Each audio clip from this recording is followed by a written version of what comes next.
Hello,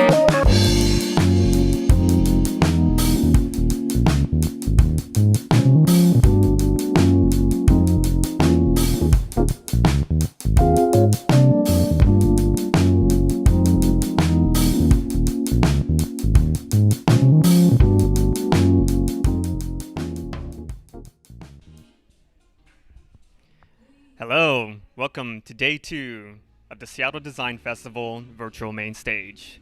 My name is Adrian. And I'm Tyler. And we're going to be your hosts for today's show. Yeah, we hope you enjoyed yesterday's show that was at the Pratt Mixer. We had a lot of good content, and we had a pretty good turnout. So if you're around, we're at the Gates Foundation Discovery Center. And we're going to be here from 5:30 to 7:30, so come on down. If you can't make it, of course, we've got a few videos up.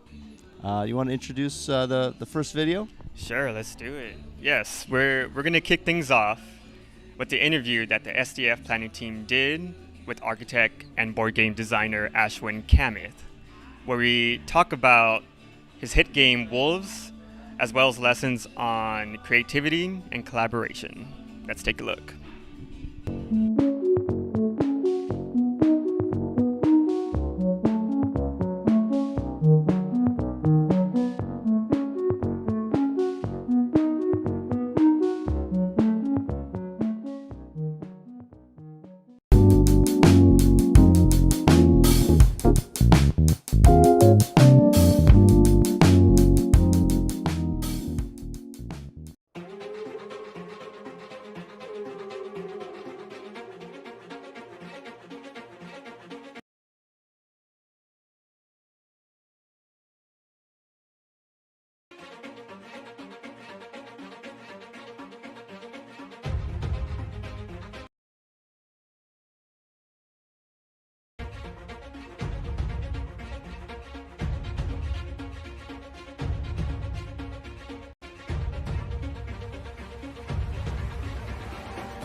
Hi, everybody. I'm Trevor Dykstra. And I am Adrian Pacheco. And we're here with Ashwin Kamath, who is an architect and a board game designer and all sorts of things. Ashwin's going to tell us a bit about himself and what he's up to. Actually, just that. Just architect and board game designer. There's not a whole lot of else other than that. Here in Seattle with some of the best folk here in town. And a little bit about myself is grew up around games, grew up around design, and settled into architecture. And after addressing a couple other exercises in music and sculpture and art, and we all do that, right? And even photography to some extent. Settled in with architecture, and around 2020. COVID happened for a lot of people, and we had to address our own internalized monologue of what we're doing together. Yeah, we all went through a lot of changes. Yeah, and I addressed that by kind of taking a break and jaunting into board game design, which started out kind of miraculously as this I just sprung into it, I fell into it, and then just got really lucky with a lot of opportunity by throwing myself out there. And so that's a little bit about who I am. Cool. I think we met through the Seattle Design Festival. Yeah. Go check it out. And actually, you're probably already there. So. Yeah, if you're watching this, you were doing the Seattle Design Festival. All right. Well,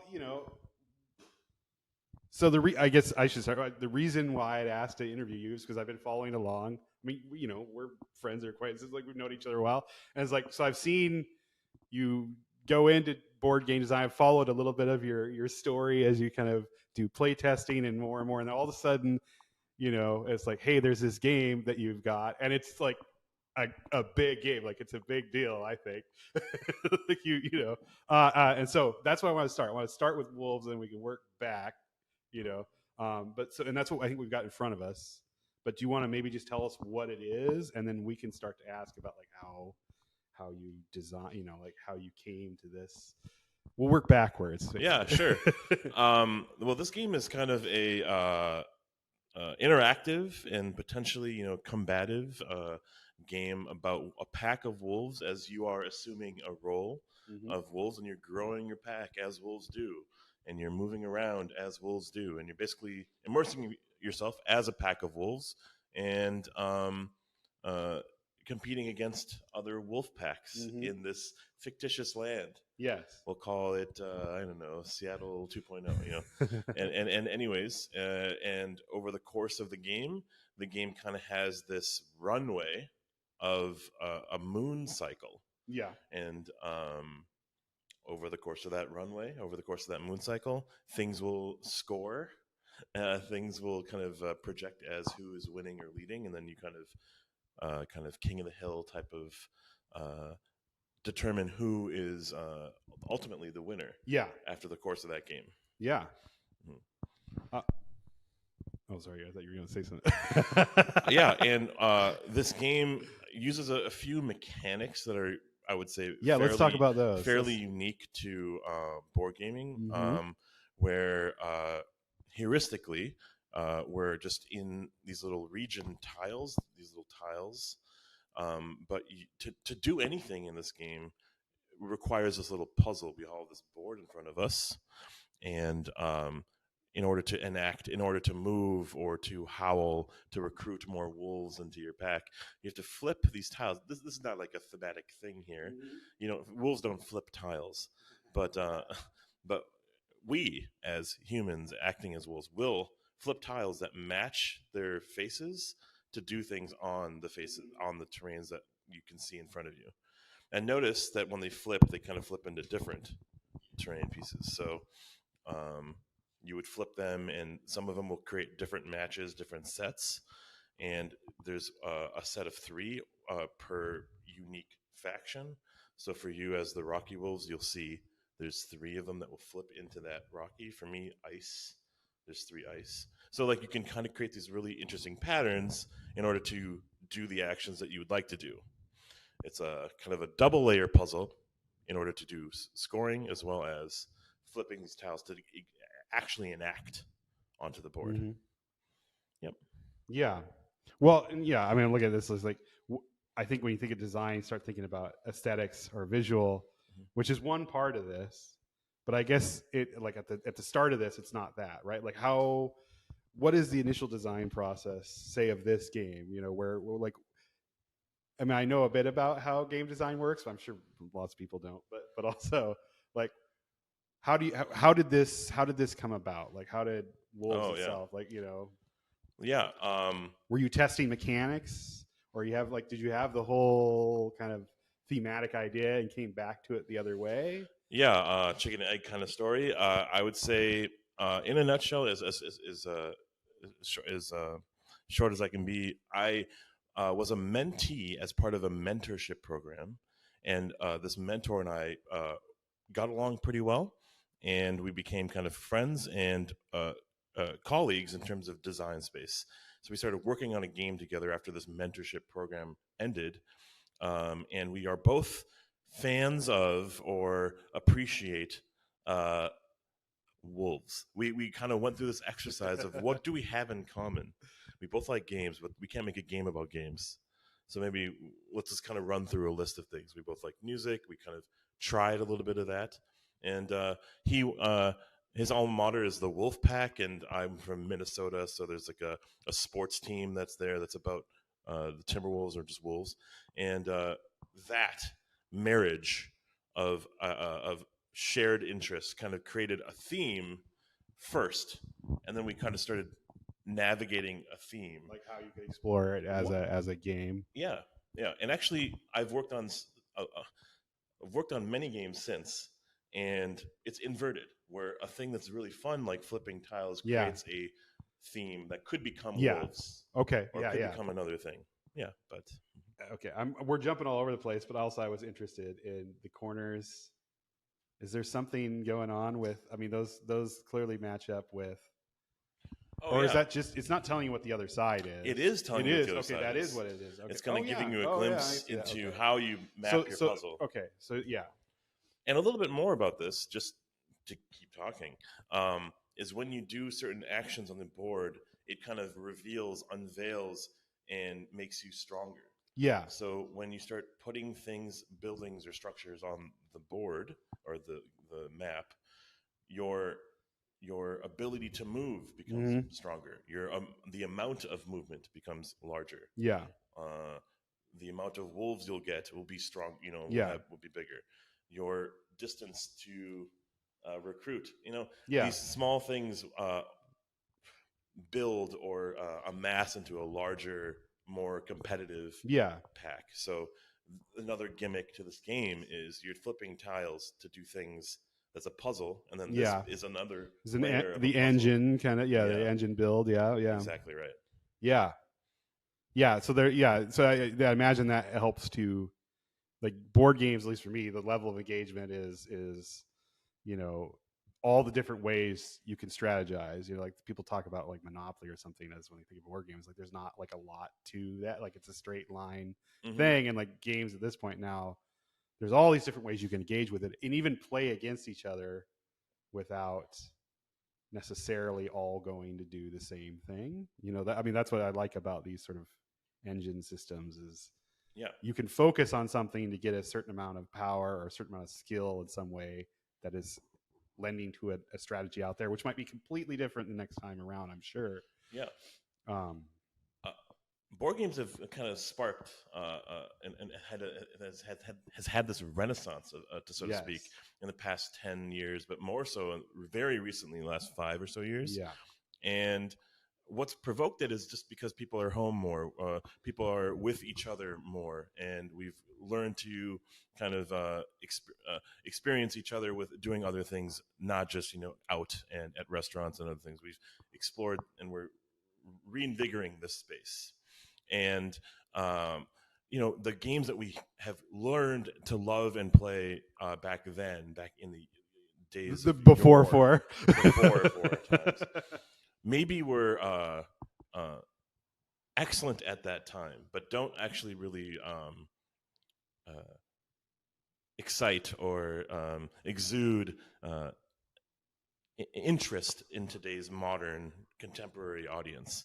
So these kind of games, I'm not trying to tout myself here, but like this kind of game might be more suited to a modern audience today than it would have been like in the early 90s. And games now that you see come out have that agency, that player rapport, but also like they feel like they're part of the game turn one, and it's not on rails. It's not on a track around the board like Monopoly. Yeah. Yeah, and it feels like a difference in design. I mean, like it's a change in design. Like I think about, you were saying 5 years ago with like culturally, but like I think back to that point where it's like, okay, like Catan or something like, these ones that they're old enough where everybody sort of knows them and they're a big hit, but it's such a different thing from what people think of as like, Monopoly, Husker Du, whatever. I mean, there's those good ones among that kind of old stuff. Acquire is a great exactly. But like that difference in design thinking, something happened, and now this whole world is opened up where there's all these different mechanics versus like roll a dice, do a thing, playing directly against someone.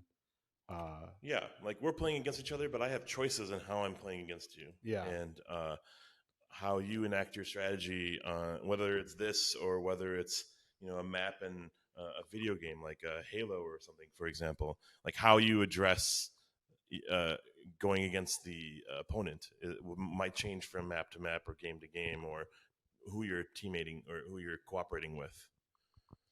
So I hope that. Yeah. Well, and okay, and I mean, people probably are interested in the physical design of it, right? So like, you had a theme, you have an idea, you're starting to build the mechanics, which is, I think, telling you a lot about how the game feels or plays. Because I'm sure that the theme's not enough. I mean, there's lots of games. Well, I shouldn't say that because I think we both could probably Adrian's more agreed to this, but like you and I could like probably name a bunch of games where it's like, yeah, that's really cool looking, and like I like the idea, and Exactly. it's impossible. Like I had a game growing up called the Home Alone game, and it's like watching grass grow. Like it wasn't ever fun, but it was like I really was into Home Alone in the early '90s. So you wanted to play this game, and nobody wanted to because it just wasn't a fun thing at all. And there's still that. There's definitely like, oh, this game is about Star Wars, but it's not really, like, Right. so I'm sure that's mixing, but at the same time, there is a visual element to this, and that's another, realm of appeal. How does that work? I know there's an artist involved in this specific one, right? Mhm. Yeah. Yeah, a lot of that can come from in-house, and I will just say, as a first-time early, evergreen designer, I didn't know that. I tried my hand at it. I can show you pieces, and it doesn't look at all like. I feel this. like I like as somebody come over and be like, I want to do it, and then no, like I don't know how to. And we could self-publish. We could push a game ourselves into market. Yeah. Then we would be on our own in terms of creating that graphic output, that visual appeal, the strike to engage the end user, that person who would engage with this. But since I'm talking to a publisher, or I'm pitching myself as well as this game idea, was just cubes and cardboard to a publisher. They have a vision, and they have this idea of what is there for the market and what could be appealing to that user. And so they'll have us in the room, but we might be more of like in the back seat, or we might be more of like on the wallpaper, as opposed to being facilitating that conversation. You're not driving it. We're not really driving it. Yeah. And those publishers have a great mindset, and it's kind of on them to succeed or not. Okay.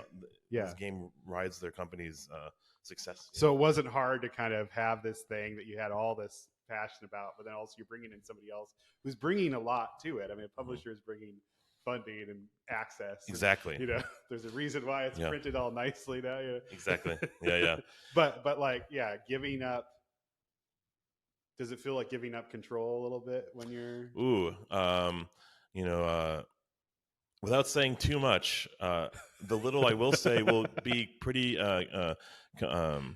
captivating here. I will say that yes, you kind of, as you sign games with publishers, as you are part of this journey in design space, you do but the sacrifice isn't there. It's a collaborative experience. Okay. Yeah. So, but yeah, I had to give away my baby.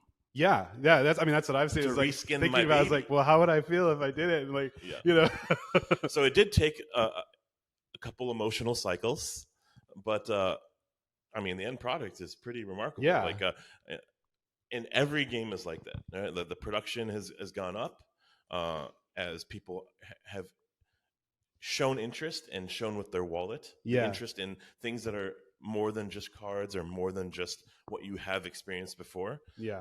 And so the art, the components, the design, the whole illustrative, the whole experience has to be as convincing as the game itself. Yeah. Yeah. I mean, think of like you came from architecture. Adrian's a designer. I'm a designer. Like design, even when we're doing it on our own, like there's a client, or there's a purpose. Like there's a collaboration there, even in the cases where it's sort of like, this is my thing. And it's always better because the collaboration, even though it sometimes doesn't feel that way, I guess. Oh yeah. And designers should never be siloed. I'm not trying to preach here or anything, but I came from a mentorship of design for board game design as a thing to pique an interest, another like foot in a door and in a well of opportunity. And from that mentorship became a partnership, became a collaborative experience. Not many people have been as lucky as I have to work through that kind of realm of learning through experience. And a lot of it is trials and errors and flatlining and giving up. Yeah. And I was very fortunate and very lucky to have found myself amongst people who have shared interests, but also have just welcomed me in and helped me find those opportunities. Yeah, that they were in it already a little bit. Yeah, I mean, so we mentioned we all know each other from the design festival. Mhm. I know you as an architect, but like you've moved, you progressed, beyond, became professionally employed as a game designer. Yeah.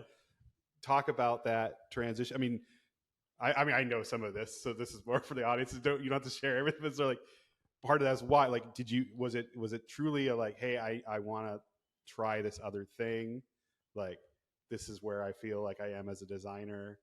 Is this like this is where the passion lies right now? Not saying like, hey, why did you leave architecture? Because I don't think you feel like you have, right? But And officially, I haven't. yeah, exactly. And I'm open for opportunities like that. Yeah, hey, we'll put a thing on the bottom of the screen. We'll work for food.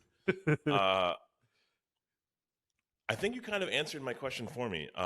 The question that you were I'm a bad interviewer then. Like, it was a culmination of a lot of things, really swelling at the peak of the pandemic. Yeah. What was I prioritizing? It wasn't my health. No. It wasn't my my social construct, because it had completely dissolved. Yeah. And it wasn't my own personal well-being. Like I said that already, but like my day and night and overnight was thinking about work. And Yeah. so if that's what it was, is there something else out there that I could try? Yeah.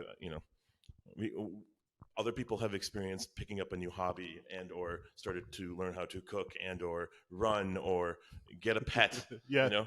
And for me, I'm feeling really judged at the moment. Yeah. And Trevor, what else have you been able to pick up? But yeah, for me, it was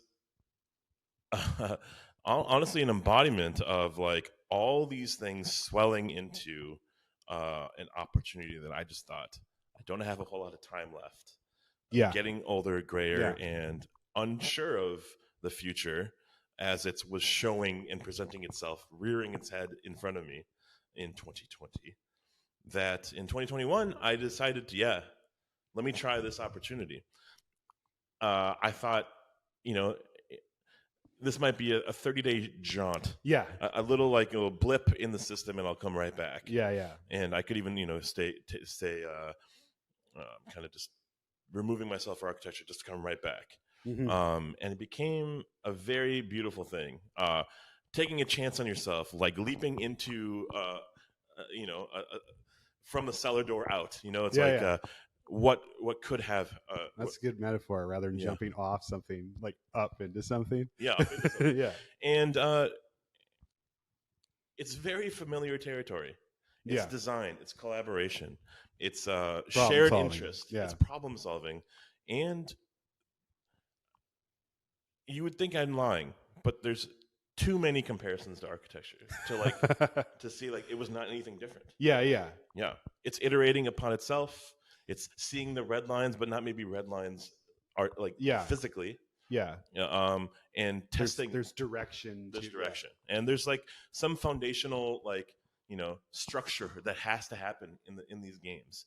And there's this end user. It's the, instead of a developer, it might be a publisher. Yeah. And instead of this person who's going to be a tenant, it might be who's purchasing this product. Yeah.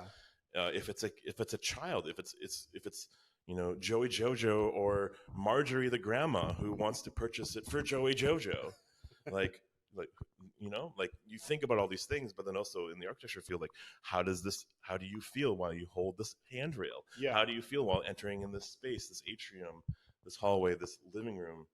Right? Like, very similar comparisons. I mean, this may be just because you were with the publisher, it was completely separate, but do you get pulled into the logistics? I mean, there's sort of logistics to board game printing and shipping and all that can define, or at least have defined for others what the game is as well. Maybe that wasn't the case with Wolves, where it's like, okay, well, it's got to be a certain size, or like, there's kind of things that've got to fit within, I have it over there. Go grab it. No, but you can. This one? The thing underneath. Right there, yeah. That little tile thing that looks just like this. Yeah. And the cards that look just like this. There we go. Yeah. Hey, I'm designing digitally.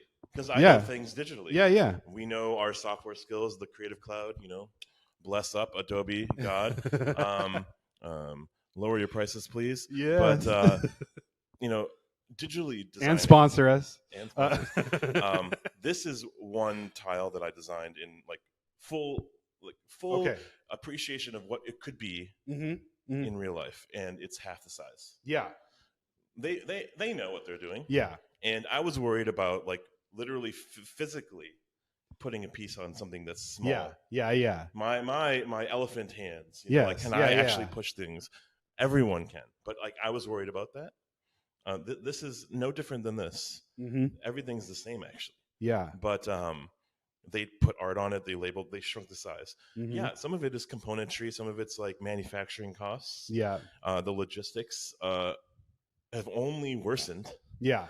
And I'm just a fly on the wall in every aspect in terms of what I know and what I could share, but also what I'm privy to, what I was able to learn. Yeah. And all that is gold for me to be more when I'm more aware, hyper aware when I'm presenting or pitching or promoting my product or promoting the designs that I or we may end up doing. Yeah. Mm-hmm. And I was so fortunate to work as a game in a game studio. An opportunity arose for me to help with a project that I thought would be only 30 days, and it spanned over a year. Yeah. And not just one project, but more than 24. Yeah. And all of those if it's a kid's game, if it's a game for young adults, all of that is in jeopardy, in flux in terms of what will be eventually in a Target or an Amazon or an indie store, and those prices reflect that. Yeah. And so if it's a $20 price point for Walmart, well, it's got to be cheaper components. Maybe these pieces can't happen. Yeah. Individually shape. Yeah, the extra shapes, the colors. 100%. And I'm sorry that maybe I'm I'm diving into it. But I see you and I hear you. This is like therapy. And Adrian gets to just watch. I said hello a couple times. So I'm going to pass the mic off to you. But here. Let's do the switcheroo. I mean, when I'm thinking about all this, I'm thinking about the process and how iteration comes into that. Because as designers, right, iteration can come one after another, and that extends the entire process of it getting finished, which might even take a lot of pivots here and there right from the start. You have this vision right from the beginning, and then somehow at the end it comes out which you weren't expecting. Have you experienced anything developing this game like that? Oh my gosh, yes. This game was an anomaly. I will say this, not trying to toot my horn or anything, but this came from inception to realization was a matter of less than 6 months. Usually it's an endless, potentially 5-year process. But this was just, it hit the notes so well in testing, in iteration, and in when I presented it to a client or a publisher, that it was done. So this is not a good example of what you were asking. But we did try several things, how the boards looked, how the pieces felt. They were cards, and now they're these little micro tiles. But now, ask that same question for working in a game studio, working on maybe 10 games at a time. And then the 2-minute warning happens. The fourth quarter, 24-second shot clock, in a basketball analogy, shows up. And a pivot is presented for yourself. So now you have to, revamp the theme, revamp the mechanics, revamp the cards or whatever. And that happened in spades. Every game I had a hand on, developing, designing, playtesting, even conceiving, went through significant changes. And that is just par for the course. That is just, you should understand that is part of the design journey. And we are all well aware of that as in any facet of design, in my opinion, but especially in board games, because not long ago I was working on a game where I was putting coins on a little hole, right? And that was the game. and then it really quickly became a Star Wars game with miniatures and cards and really like you know like thinky positional play, and that happened in 2.5 weeks. That pivot. Wow. And real story that I'm not fabricating any part of that. Another thing was, we were looking at making a game that had a famous television show intellectual property on it. Canned, completely just gutted, not happening this year because we went through 30 different iterations and we didn't find the relationship with the property kind of matching what our visions were. Wasn't dovetailing. Yeah, it wasn't dovetailing. Completely correct. Yeah. So we tried to match what their demands were. We tried to facilitate a holistic approach to what our design wants to be with their demands and or sensitivities are, and it didn't end up being a match. This is a very competitive environment, just like most design fields also, but sometimes they're not a match, and then you have to work through the design process and iterations, and maybe it just doesn't happen. These are just board games, but like working on on buildings or projects, there's a different weight to that, and like now there's millions of dollars at stake, so Yeah. you do kind of end up working towards a solution. This you can axe, you can say next. Yeah, that might be part of the end, I guess, right? It's the idea that you could. Yeah, we'll swap. Let's way. I'm sure it can hear me. You can. There's a weight to architecture that has a psychic kind of drain. There's life safety involved in a way. People losing money. That's horrible as an architect or your client. But that's not like the end of the thing. It's like it hurting somebody is bad. Where finding the other things, like this feels. It's like, oh well, this is like failure is not the problem here. You know what I mean? Like it's just part of the process.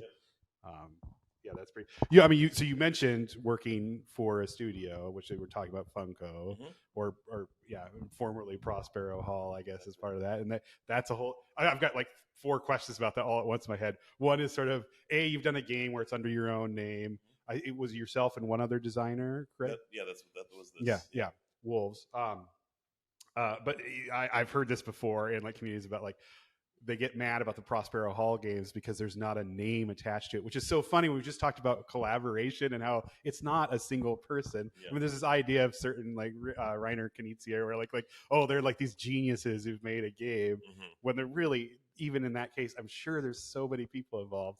But can you talk about the process of working in a team and like again, you had just transitioned. What are they asking you to do?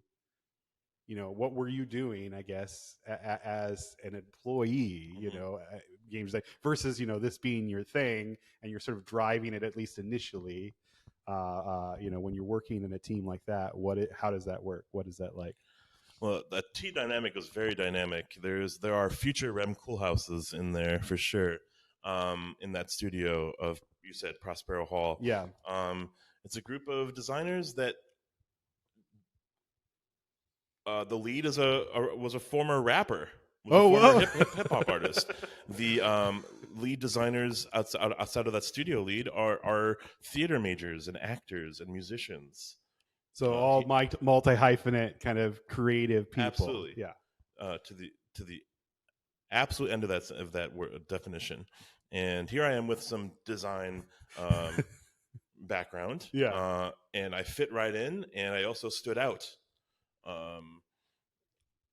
in many ways. And I think that only augmented their experience and their evolution as designers, and me just listening in gleefully, and also then participating as we all do. Yeah. And it is like a design charrette every other hour. Oh, that's awesome. It's not like it doesn't feel like here's your task and go over there for a week and like complete your task, please. We do have those moments, and they still do. But in a lot of ways, let's get this to the table. Yeah. Let's see this in action, or let's see this mechanic that is in your head translate to on the table, on the Yeah. court. And so skill forming, um, learning through like literally playing and iterating on that fact. So everything was collaborative in that regard. And then, yeah, sure, we could delegate responsibilities and or move on to the next project, or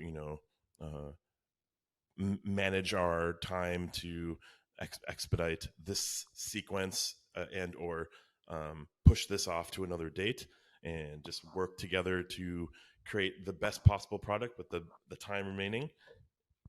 It was very revolutionary, but also, in my opinion, it was very um, uh, an, uh, similar to what I would envision a small design studio in architecture would be. Yeah. Yeah. Mhm. Yeah. Like, yeah, it's a more fluid experience, Yeah, where, yeah, it feels more creative at all times. exactly. I mean, certainly, yes, there's aspects to business of any sort where there's got to be kind of tiers or structures, but like it Yeah. feels better when you're at least working together, even if it's not completely as equally, equals. Like there's certain, there's somebody who's the boss, Yeah, yeah. but that idea of like everybody's involved in some way, I think, yeah, that sounds exciting. Underlining all of this, and I hope I'm not coming off as preachy, is this idea or terminology of community, and Mm-hmm. why we were getting into this hobby of gaming, or why we're into the design space and photography in inflatables. Is community building, is actually soliciting conversation through this shared interest, right? So how do people interact with this big inflatable thing? How do people interact with each other in a shared space that was designed by us? And then in this example, how do people sit around a table, and why do they sit around? Why do they get together? And it's to, basically find place. It's find each other in all of that. And I think Funko, amongst all design studios, does it just remarkably. Yeah. Your family there, your presence matters Mm-hmm. there, and man, was that quite a blissful experience for me. Like, Yeah. it was exactly what I needed when I needed it, Yeah. because that story that I was sharing is very common around everyone here. Was I felt lost during the pandemic. Yeah. I felt like who was I going to become, Mm-hmm. and this was an opportunity for me to self discover. Yeah. Yeah. Yeah. And find community while making community. I mean, it shows, like, I mean, that or that game studio as a designer, like, if you see a game out and you see their name on the back, it's like, well, this is probably going to be good. Like, there's a point where that it carried through, like whatever they're doing as that process is carrying through into the end result. Obviously there's all sorts of things and they resonate in different ways, especially with games. I mean, right? It's like, hey, well, it's not knocking any one game, but there's sometimes there's like, well, this one just doesn't work for me at all. They have one where it feels like it works for a lot of people because it's they're getting to some sort of root that isn't always being got to by certain designers or studios outside of publishing, right? I mean, but the people are actually kind of starting that initial impulse. There's something there. Yeah, that was very well said. And actually, I don't even know if I fully even answered your question. I could go on for hours and hours, and I will try not to. But yeah, there's a reason why maybe the name is not on, the recognition is not there, is because it is a collaborative experience. Mm-hmm. Not even just the designers are a part of the design. Yeah. Right. Not even the former hip hop artist. Yeah. Is part of it.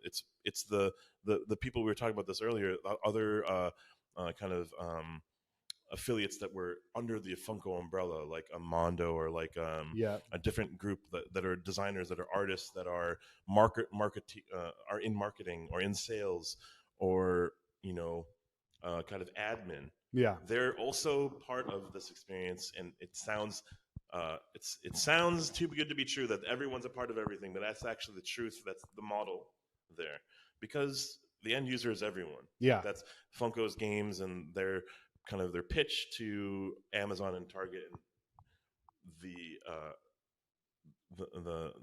the grandmother is it's for everyone. Yeah, the general retailer versus the bespoke gourd shop, Exactly. which is now a thing that did not exist. 20 years ago, it feels like. And so that recognition doesn't necessarily need to exist. And it feels gratifying enough as the person behind the screen, and you know this. Yeah.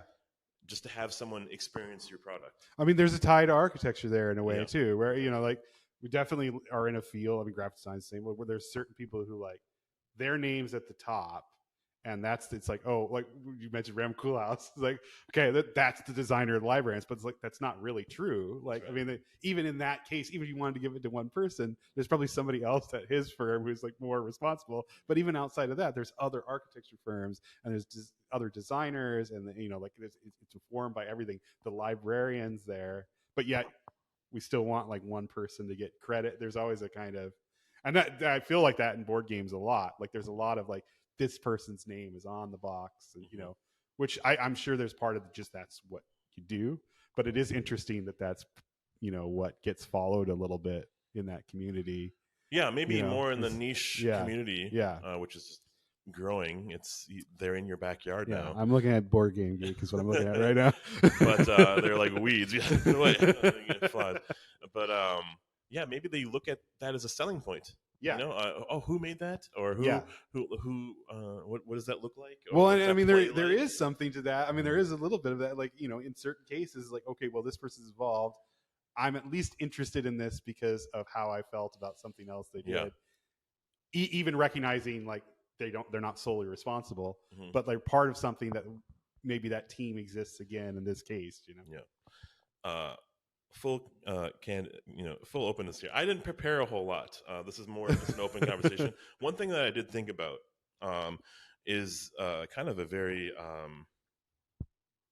truthful statement in architecture is this but we don't really talk about it is trust. The user and developer and even your teammates in your firm, your colleagues, your boss, they trust you in terms of getting to this end of this state, or get you to this end of this runway or this deadline. And this trust is also in the physical space. I trust the space to not collapse on itself. Yeah. I trust the space to be a very welcoming, open space. I trust the space to, if I were to invite friends, they would enjoy themselves here and not feel out of place. And then now let's talk about board games. I trust that publisher or designer or this mechanic or this this group of people I'm playing with. Like, I'm just saying these things. Trust is such a core, integral thing in our profession as design professionals. And I don't think it gets talked about enough, because I feel like, sincerely, you're kind of sharing your gift, you're sharing your talent, but then in return they're trusting what you have been able to do as like a totality of all these years culminating to this. They trust that, and they're taking that and they're having an experience, and then that experience is positive or reflects as maybe I'm talking too much, but maybe it's like no, you're good. Yeah, if it reflects positively, they're going to seek out your next iteration. The next building. I might move on from this one to this one, or I might experience this space. Yeah, for sure. Did you? Let's see. I'm not necessarily going to ask you about what's next, because I know that's sort of a loaded question in board game world in terms of sharing. Though, if you want to share that, that's great too. I know you brought some other games that you've worked on. Do you want to talk about that? Yeah, we could here. Let's shift mics, and that way Adrian can do the follow up. Yeah. Well, with this mic, I'll still answer that same question. Yeah. So all of the stuff I worked on with Funko has now released. And so there's a game that we talked about briefly about Star Wars. That game is now out, and it's sold out everywhere. So good luck. Let's get into that. It's probably so little to do with what I did, but I had a heavy hand on it. I've worked on a couple other games that are kind of like there's a game called Disney Villainous, and this Villainous game that I did not, but I worked on a game that was much like very similar that's come out, and it's called Disney Animated. And this is also with Funko as a Prospero Hall game, but it's cooperative. And I've worked on a couple other games like that too. And since my time at Funko, I have been an independent contractor, we'll say, and working on games with different publishers or my own projects. And yeah, more to come on that regard. I can't share a whole lot, but I guess I can get to share that I am working on things. Mom, Dad.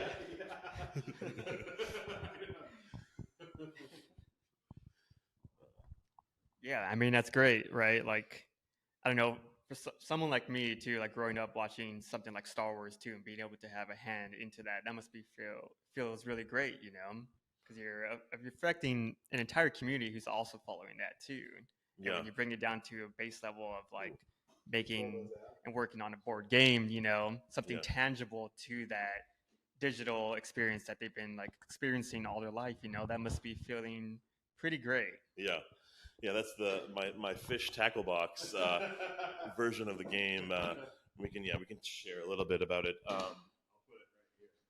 We talked a little bit about trust. We talked a little bit about trust.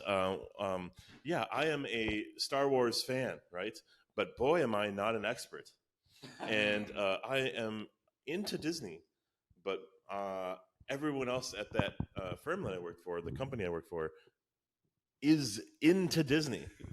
So I had sleepless nights working on the games, but also like they weren't like tireless. It was very exciting. Mm-hmm. But ooh, look at that expansion! Leia and the Wolves. Reskin. Where's Kevin Costner? For all you oldies out there. So I had to stay up watching a bunch of Disney movies that I had no idea existed. I don't know anything about The Princess and the Frog. I had to watch that and like use that game into what might be a future part of another game, or Pinocchio. I remember watching it once when I was 5. So now using that, I have to rewatch it, you know, and I spent an entire weekend watching and absorbing the content for Avatar, The Last Airbender. And then we made a campaign game that's which is kind of like playing multiple games as a full-on story or narrative. And I knew nothing about that. I didn't have cable growing up. I wasn't a Nick at Night fan. I was a PBS kid, Bill Nye the Science Guy. There we go. And okay, so I feel like I'm answering your question, but I might be deviating a bit.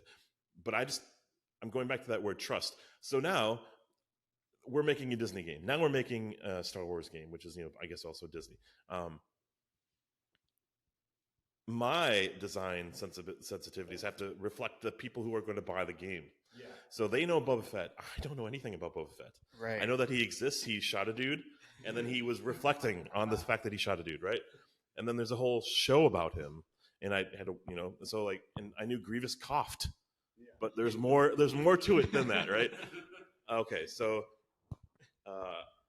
it's so funny because what end up happening, and what always happens with Funko games, always happens with most games, is it's a labor of love. And so you've learned why people enjoy this property, why they enjoy these characters, or why they enjoy this mechanic, and then you are just iterating upon it, and then testing it with them, testing it with a kid or an adult or a family, and seeing if it resonates with them. And then also kind of protecting that so that it doesn't deviate. It doesn't depart from that. But then there is room for departures, like saying this Disney animated game celebrating, I think, 100 years of Disney this year. I could be wrong, and I don't know why I'm saying all this, promoting Disney. But the Disney animated game is not us being a character. It's us being an artist or a movie maker. And we're a studio together. collaborating on a movie. So I'm working on Aladdin, and you're working on another movie, and we have deadlines, and it's really obscure how real it feels at times. But why I'm saying that is that we departed from what was typical, what an audience is come to know from a Funko game, is that we are this character, or we are this pack, or this airlines for Pan Am, for example. But now I've never experienced myself in a game immersing myself as the conductor or as the sketch artist. So that's why that appeal is there. We tried, and I think it's going to succeed. But also, it's a trust of the end user to come again and say, "Hey, we tried this one game that we were Ahsoka, and now we're trying our hand at being the person who's directing Ahsoka." And yeah, I like the meta. Cross the cables. I like the meta nature of that. I mean, where now you're playing the game as a bit like playing the game as a designer. Where there's a meta narrative to it a little bit versus you're just Mickey, or because when you said Disney anime, I was like, oh, okay, it's gonna be like Villainous, but like different characters. Rather than villains, it's we're playing as the heroes or the side characters. Yeah. My brain didn't even go to, oh no, it's outside of that like concept entirely. Yeah. And I'm not even trying to give you a pitch to buy all the Funko product or anything, but it's like remarkable. It's remarkable how well it resonates with the audience, and how cool does this sound? Like you're in a world where you're working on a movie, and the movie comes to life, and this character kind of becomes this that you're sketching and creating, and becomes a character. But then at the same time, the villain of that film is like trying to stop you. So this hyper realism, and then also like complete abstraction. Very successful journey, and how cool is it that it exists, and it was able to be developed and created, and it's just because we want to, just because you want to take that photo that looks like the perfect shot, just because you want to make this installation to evoke curiosity. For the user at the festival. Ashwin has had brand training, media training. Yeah. I mean, it just sparks joy. It sparks intrigue. It sparks adventure. Yeah. From your normal routine. I mean, that's part of the end to games. Is that it can feel a little obscure. I'm sure anybody look at it sort of like, what is all this hex tiles, and it feels very complicated, and Yes. and it can be, but there's an excitement of being pulled into a world, even if it's like that, where it's not like you're living in a role playing. I mean, you can do that as too, but you're pulled into a system that has its own mechanics and understandings. That's part of what's fun about games. Yeah. I think another really fun component to games is that it's a memory, it's an experience, and it potentially is lasting, everlasting. And to make it accessible for everyone is a thing that I feel is grounded in our DNA as designers. We want to make sure that if I make something, or if I'm potentially, presenting something, that anyone could access it, or have an experience with it, or engage with it. And so another component to games is trying to, minimize the bloat, minimize the fact that this could be $100, $200, and unaffordable to certain groups of people. I think that's a responsibility that we should all, as designers, think about. But and then now we could talk about architecture in that same regard. I will. You're right. I mean, there are parallels there. That's really interesting. Parallels. And then there's star designer, board game designers who command that sort of cost or that following, which is I mean, there's room for that, of course, but you're right. It that makes it feel very, it's this other thing that's just unobtainable for the average. Like you're saying, there's sort of the audience that can shop at Target, and that maybe is the audience to shoot for. it's not like anybody there can't dive into games that are complex or harder, but they're not necessarily these things that are like, no, this is not for you. This is, you know, as much as I think we both like games like that too.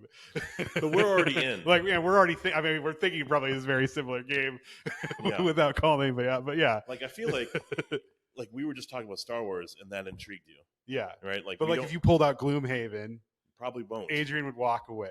Yeah.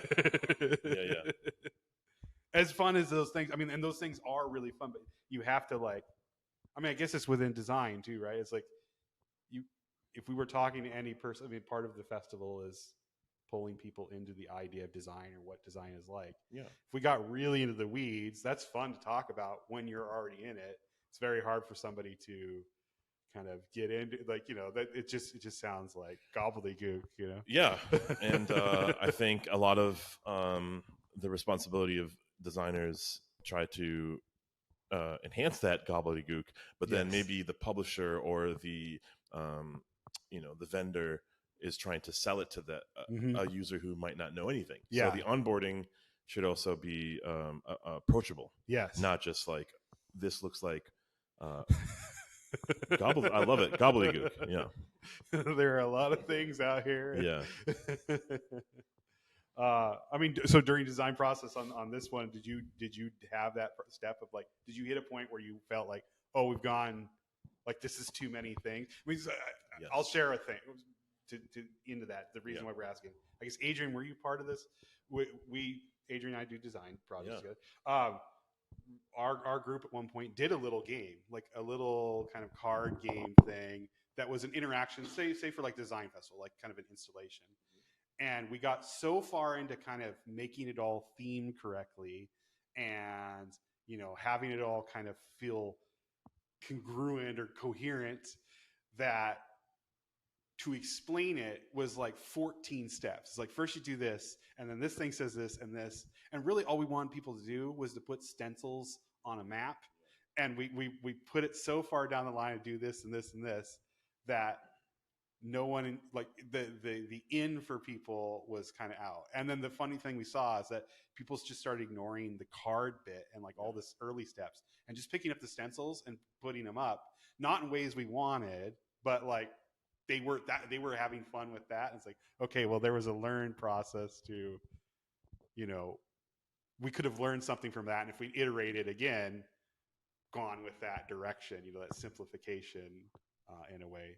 I forgot what I was asking. I just started telling a story. No, you know, it doesn't matter. We're just having a conversation. I would say I remember that very clearly. It was 4 people on every intersection trying to map their own little like object on the stencil and trying to communicate. And the rules that you tested and could see working is not what they will interpret. Yes, they will do what they. You're in it, you know. Like, yeah.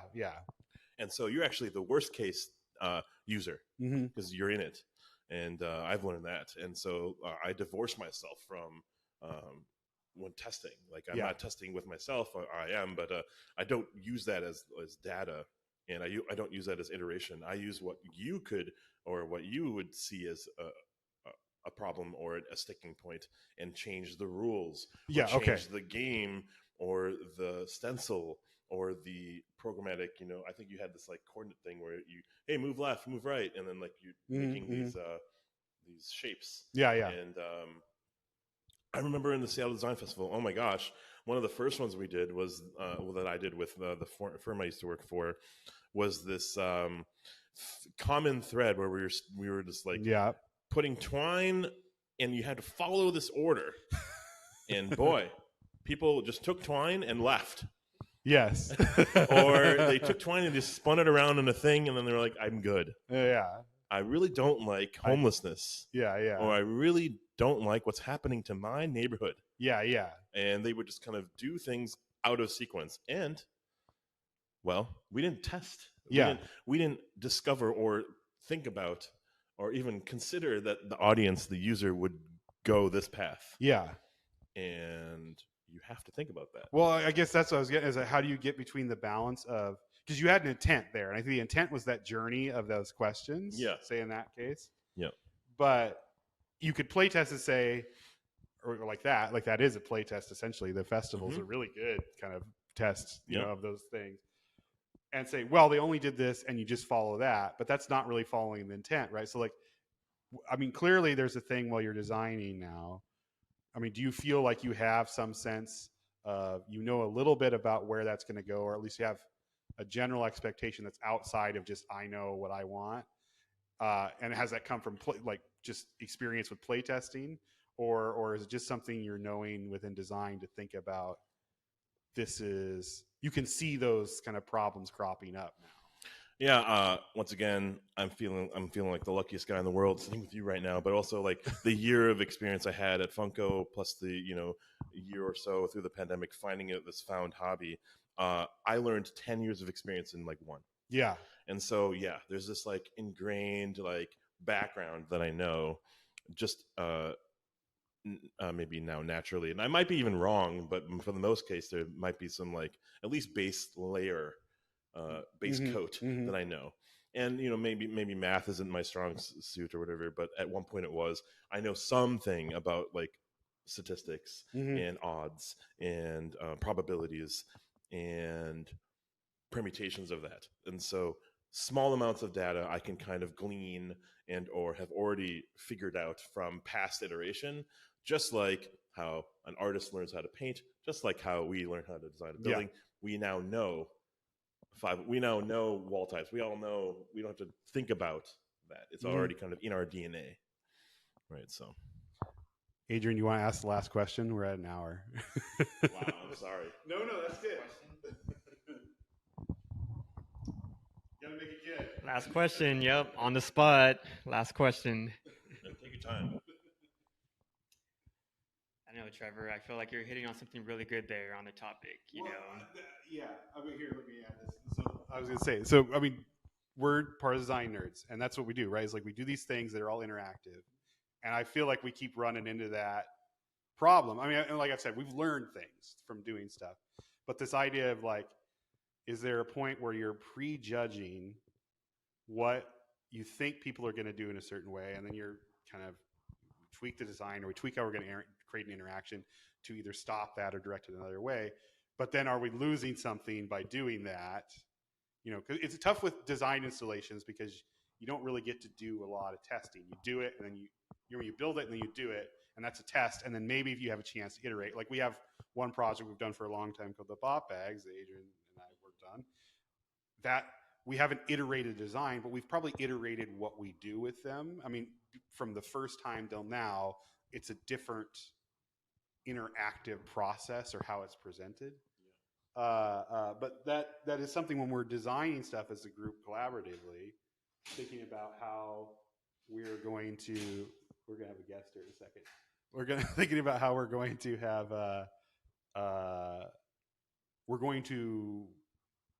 the worry is that prejudgment.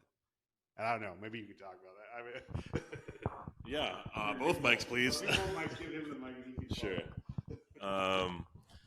I really like what you were leading into. I think a lot of what you're saying is very true. You also said the word, and you kind of recoiled a bit when you said the word problem.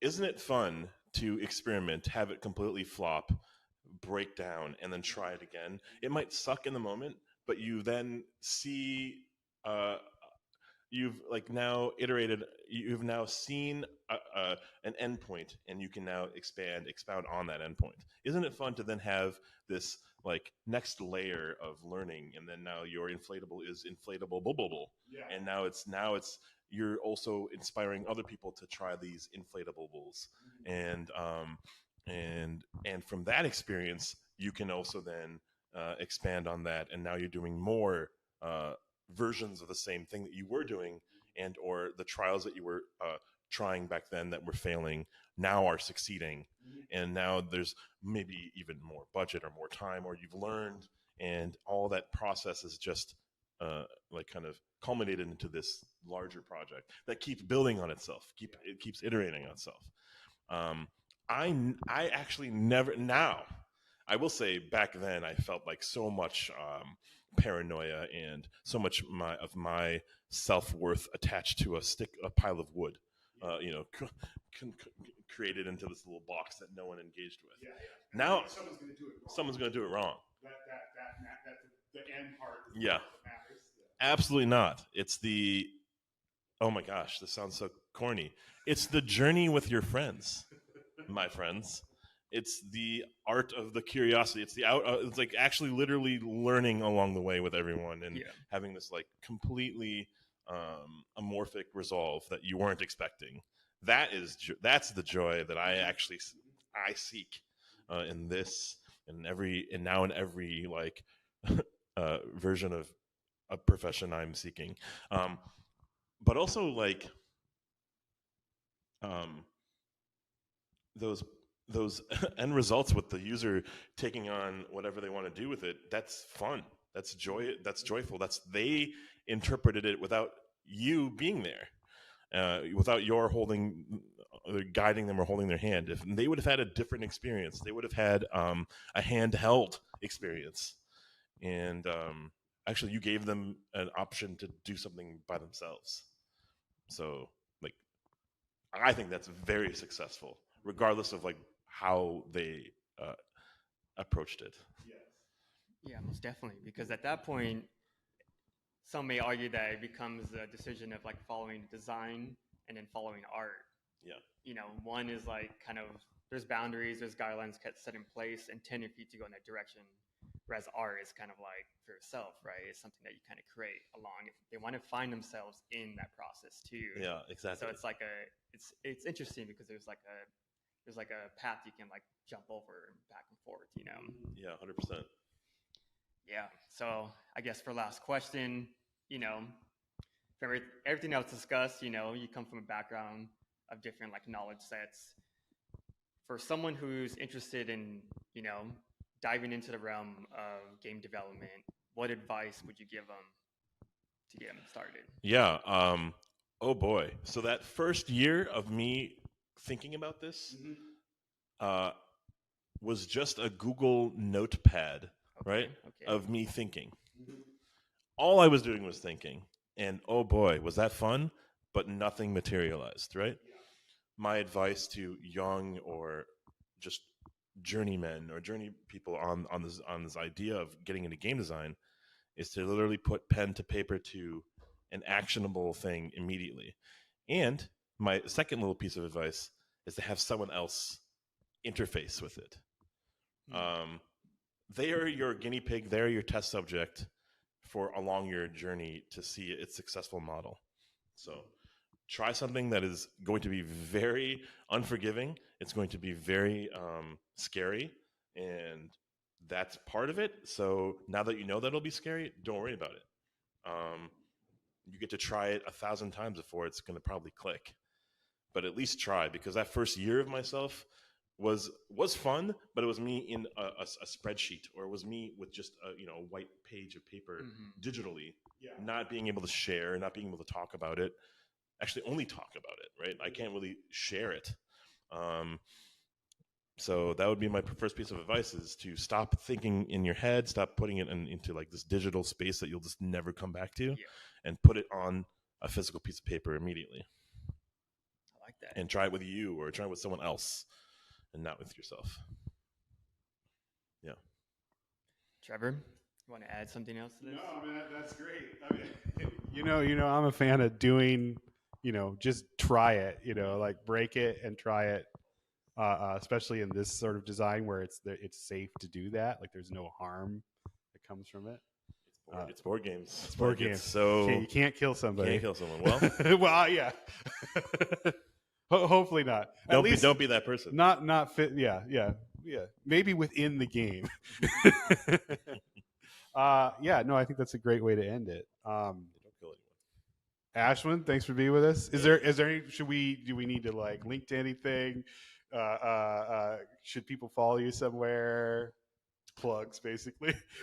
Honestly, enjoy the rest of the festival, everyone. Yeah. I would say if I'm around, you see me, come say hi. I'm not gonna really plug the X or anything of there. This is through Pandasaurus Games. If you are familiar or unfamiliar with publishers, that doesn't matter. But this game is called The Wolves on Shelves Now. I worked at a place called Funko, and they are where you are. Like they are when you go to Target or Walmart or Amazon. Maybe you see a game there. That's probably by them.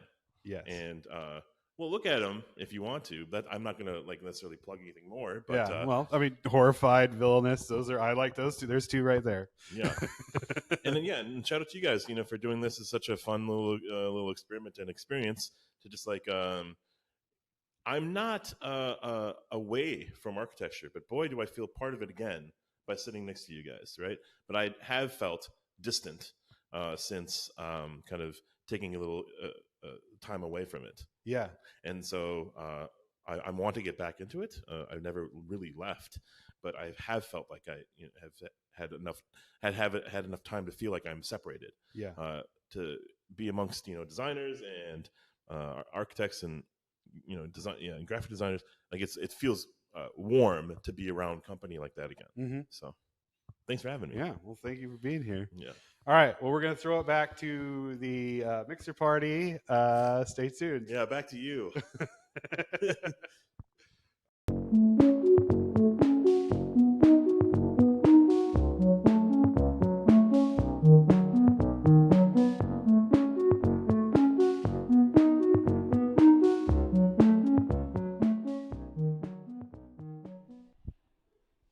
All right, welcome back. Well, we hope you enjoyed Ashwin's presentation. I was really interested in his design.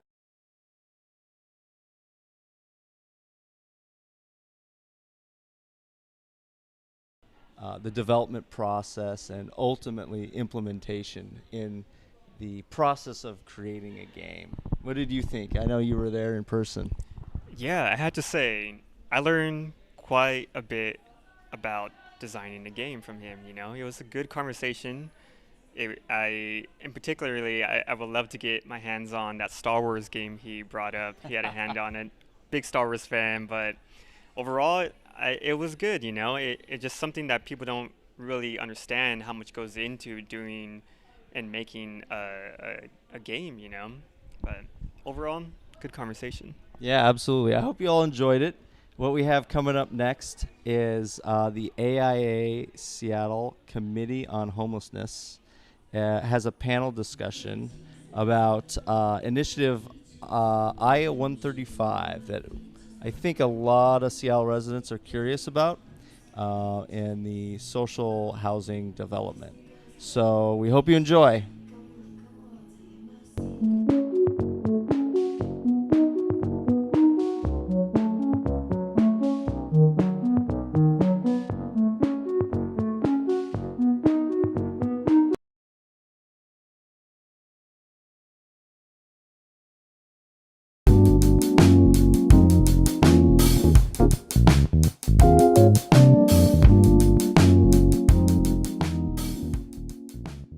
Hello, everyone, and thank you all for being here today. My name is Jackie. I use she, her pronouns, and I am an architectural designer at SMR Architects and the co-chair of the AIA Committee on Homelessness, also known as COHO.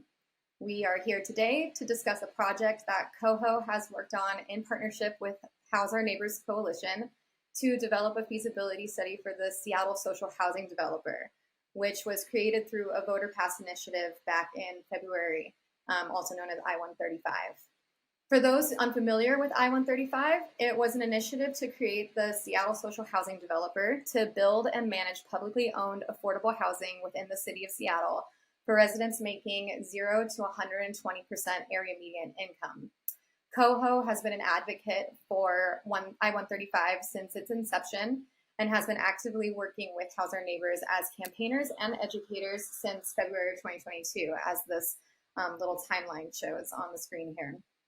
One of the ordinances within I-135 is creating a process for public land to undergo a feasibility study to determine housing needs and whether the land should be transferred to the developer before considering the sale of said lands. House Our Neighbors wanted to be proactive about this specific ordinance. So after its passing in February of 2023, they asked COHO if we could help them with a feasibility study on some underutilized city-owned land. We knew that this needed to be bigger than just our group and looked at a few options on how we could advertise help from our broader community of architects to get involved, which leads us to today. We are a group of architects, designers, and advocates for changing the definition of affordable housing in Seattle. We believe that housing should be affordable for everyone, and we recognize that the current private market is displacing not only the most vulnerable, but those who are forced to live paycheck to paycheck while working some of society's most important jobs, such as, but certainly not limited to, teachers and janitors. This is our small but mighty team that put together this presentation, and we're very happy to have you all here. And this next slide goes to Mike. Good afternoon. I am Mike Eliason. I am the founder of Large Lab. I'm an architect based in Seattle, and I serve on the new social housing PDA. Just a quick update of where things are on our board. We have elected our officers. We have finalized and selected our committees and their boards. Our subcommittees are working towards getting the developer infrastructure up and running so that we can get projects started to get out the door. We have wrapped up our bylaws. Our website has been procured. We are in the process of rolling out identity and working with startup consultants to get all of this kind of completed in the next couple of months. Further timeline, we're about to start getting into our CEO and CFO search, and then we will be looking out for funding options. And we are excited to work again with Tiffany at House Our Neighbors and Camille on the potential for that. So I will knock it over to them. Thank you, Mike and Jackie. My name is Camille. I use she, her pronouns. I am a part of the House Our Neighbors steering committee, as well as the policy and campaigns associate at RealChange. So I'm going to just start us off here by grounding us in the financing mechanism of social housing, because it is really important to understand as we look at these feasibility studies that the team of architects put together. So just to kind of give it a really brief explanation of how the financing mechanism works for social housing and how it has worked internationally, and ours was specifically based off of Montgomery County, Maryland's Housing Opportunities Commission, which is the only existing social housing developer in the United States other than the Seattle Social Housing Developer. The first step of the financing process for social housing starts with a small capital grant, which can come from private philanthropy and it can come from government. Tiffany will get into more the government side of things, as Mike was discussing previously. The second step, the second step is to issue bonds. So the Seattle Social Housing Developer is a public development authority, which in the state of Washington, all public development authorities have municipal bonding authority, which means that they can issue bonds based off of capital to get about 10 times the return on the initial grant that they receive from the government. So however much the government gives them, they can multiply that by 10 by utilizing these low interest municipal bonds to create debt. Step 3 in this process is constructing or acquiring buildings, so the developer can acquire as well. For the case of today's presentation, we're talking about a construction, but both can be done with this bonded financing mechanism. Step 4 is where residents move into the housing that has been constructed or acquired, and they begin to pay their rents. So residents are a wide range of incomes in social housing. It goes from 0% of the area median income all the way up to 120% and above. So we've got people in traditional low income brackets all the way up to people who would be paying market rate. And so the way that the debt is then able to be paid off is through cross-subsidization, meaning that those at the higher end of the income bracket pay a rent that is a higher level than those at the lower end of the income spectrum, and that helps to cross-subsidize the lower income rents. Step 5 is the actual rental payments go into the Public Development Authority's bank account, and that goes towards servicing the loan that was created through issuing bonds. And the loan period is like any other traditional loan period, between 20 and 40 years, depending on the bonds that are issued. And once those are paid off in their entirety, the loan is no longer needed to be serviced, which means that all of the additional funds that come from the residents paying rent go back into the developer, and that extra income can then go into step 6, which is an additional pot of money that can be bonded on to construct and acquire more buildings. And so it goes into this sort of revolving process of funding for the developer. So as far as step 1, the capital grant, I'm going to pass it off to Tiffany to talk about what House Our Neighbors is up to right now. Hi, everyone. My name is Tiffany McCoy. I'm the Advocacy Director at RealChange and the co-chair for Initiative 135 and House Our Neighbors Coalition. As Camille said, we need to fulfill step 1 in order for the developer to start acquiring and building buildings. As some of you may know, but specifically for those who don't, we were unable to include a revenue source in the initiative because public development authorities do not have taxing authority in the state of Washington. So this is why we need to go back to the voters to make sure to get that capital infusion that the developer so desperately needs. So for the past couple months, we have been working with our lawyer and his team to finalize a legal path forward for a progressive revenue source to provide this capital to the social housing developer.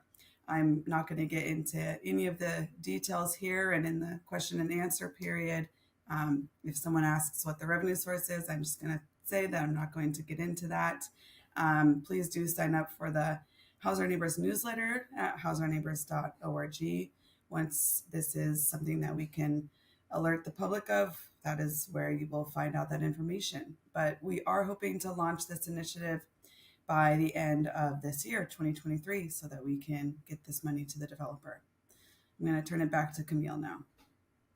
So now that we have sort of grounded ourselves in the initiative, what we are currently working on politically to get this to happen, I'm going to shift over to what this design panel is about, which, as Jackie mentioned at the beginning, we did an analysis, a geospatial analysis utilizing GIS to identify land that has been deemed as surplus by the city of Seattle. So surplus being unused, publicly owned land. And so we went through and did a GIS analysis of this surplus land to find which lots might be feasible for housing development. And through this process, we identified 7 promising lots. So obviously there's a lot more than 7 in the city of Seattle that are public and surplus, but these are specifically ones that are not in use, that don't have a future plan for their use, and are in currently multifamily zoned parts of the city. So of course, moving forward with the new comprehensive plan, that might grow, the multifamily zoned parts of the city might increase, but this was just based off of 2022 information. All of the 7 lots are within walking distance of transit, community centers, schools, and parks. And so we found 1 lot that the design team is now going to get into. My name is Julia Dubraca. I'm an architect in Seattle and the principal of Dubraca Studio. I'm also a lecturer at the University of Washington. So as you see on this slide, the lot that we were given to investigate by the social developer is currently empty. It's located across from Ballard High School. It's a 4,000 square foot lot, previously used to be part of the city firefighting infrastructure. Located on an arterial road, Northwest 65th Street, the lot is zoned for low-rise multifamily. So as part of the design, we did an extensive land use code analysis to start with, which I'm not going to get into too many details. I'm just going to show right now some photos that were taken of the site last week. As I mentioned previously, the lot is 4,000 square foot. It's 40 by 100. Accounting for setbacks, the total footprint of the building was actually reduced in order to place a large courtyard in the center of the lot. This design decision leaves the lot with two large apartment floor plates of about 25 feet by 30 feet, which creates about roughly a 750 square foot unit. We also left a front commercial unit, and that's 10 feet wide. The lot has a total of 10 units for a total of about 6,300 square feet of residential area. There are 5 one-bedroom units, 3 two-bedroom units, and 2 three-bedroom units. In total, up to 32 residents can live here. This project is a collaboration between AIA Committee on Homelessness and House Our Neighbors. It was premised by the ambitious architectural goals that were set by the social housing developers. These include shared amenity spaces for the residents as a community resource, a ground floor commercial space integrated with the residential area, a mix of small and large apartments ensuring social cohesion for residents of different family structures, and a requirement for building passive house standards. So initially, when we started the design, we were kind of faced with two options. One of it is kind of like the mainstream one that lots of us are familiar with here in the city, which is basically to max out the number of units and make them exclusively one-bedroom apartment units. And so we did that, which is the scheme on the left. However, the social housing developer wanted to address the lack of apartment units for larger families, and so they gave preference to capacity rather than number of units. Our final scheme consists of 10 one, two, and 3 bedroom units, though we technically on paper have fewer units because we only have 10 instead of 15. We can still house more residents than in a 15-unit residence. So as I mentioned before, the building consists of 1, 2, and 3 bedroom units, which are 330, 660, and 1,000 square feet each. The 3-bedroom unit is designed on 2 floors, which is a large bedroom and bathroom on a separate floor. And this configuration can allow for a multi-generational household. The building massing was also designed so that all units have exterior windows and views on 3 or 4 sides. The units are efficiently laid out with a preference for kitchens that face the courtyard. We think of the courtyard as a community hub and the circulation spine. Point entry block is a predominant feature of the design. All residents access their units through one central outdoor stairwell. This design feature is not only cost effective because it gives back a lot of circulation space to the courtyard and minimizes corridors, but it is also a means to invite community for the residents. Visible from the street and all of the residents' living rooms, the central staircase ensures resident safety. Additionally, all units have a card entry niche to allow residents to customize their entryways with benches, shoe racks, plants, etc. Last slide for me, giving you guys a bit of context around the building. As you see, the immediate adjacent area includes a mix of townhouses, apartments, and single-family houses right now. So as Juliet mentioned earlier, a requirement written into I-135 is that all Seattle social housing developer-owned properties will need to comply with passive house standards. These standards integrate multiple sustainability strategies into designs, including airtightness, excellent thermal insulation, reduced thermal bridging design, and enhanced ventilation strategies.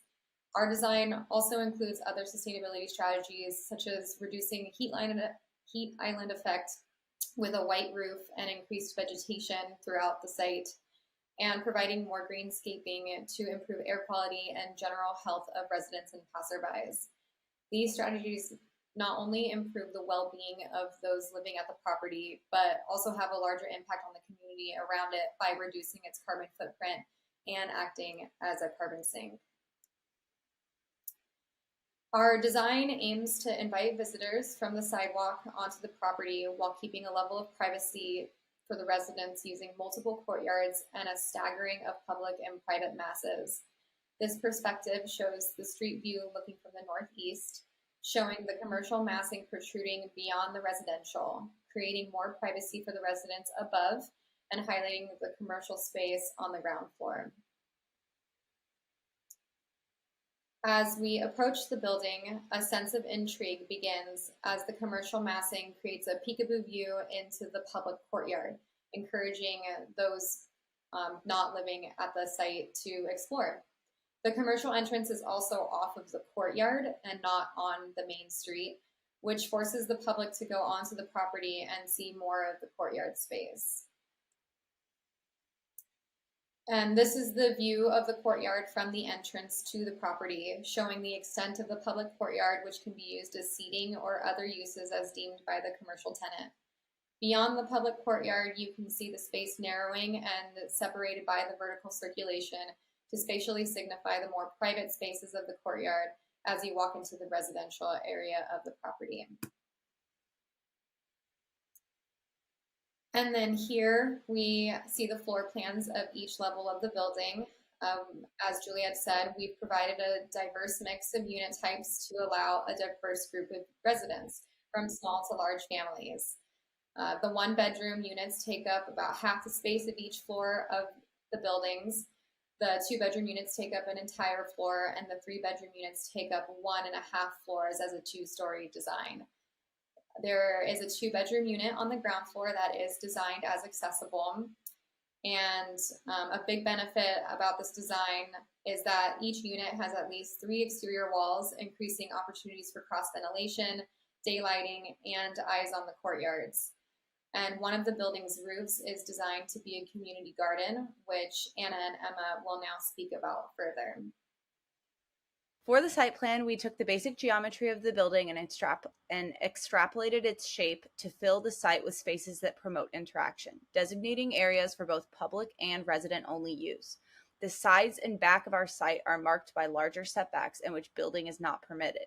However, by activating these areas with landscape design features such as benches, planters, and intentional walkways, we not only maximize use of all available space, but also elevate the social and communal potential of the site.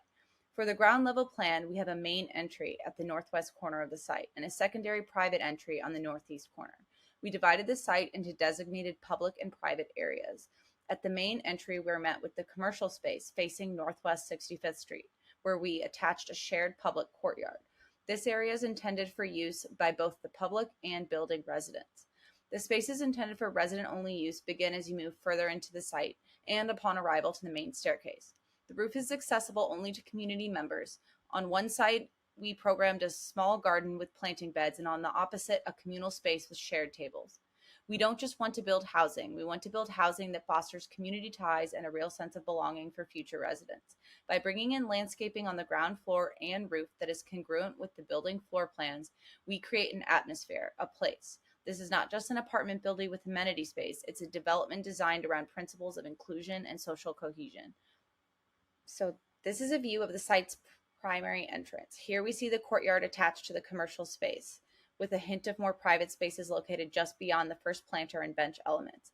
Amenity spaces in many multifamily developments are too often experienced as dead zones. They're out-of-the-way places that offer privacy and areas for gathering, but they don't always get much foot traffic. Here we wanted to integrate the amenity space into the intuitive circulation of our site. It was important to us that our plans deliver a strong sense of arrival for all users.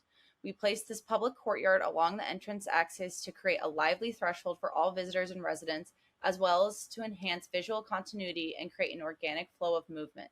For visitors, this courtyard serves as the site's focal point.